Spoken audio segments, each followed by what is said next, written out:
ఇప్పుడు వాటర్ గురించి, నీళ్ళు గురించి మాట్లాడుకుందాం.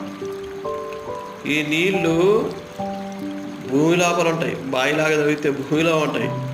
నేల మీద వాగులు, నదులు, ఇంకా నింగిలో, ఆకాశంలో కూడా మబ్బుల రూపంలో నీళ్ళు ఉంటాయి.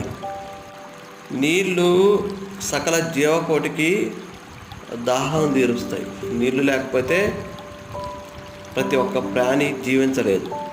నీళ్ళను కూడా సృష్టి, జగతి ఉచితంగానే క్రియేట్ చేసింది, ఫ్రీగానే. కలుషితమైన నీళ్లను మరి నిష్కల్మషంగా ఎవరు కడగాలి, క్లీన్ చేయాలి?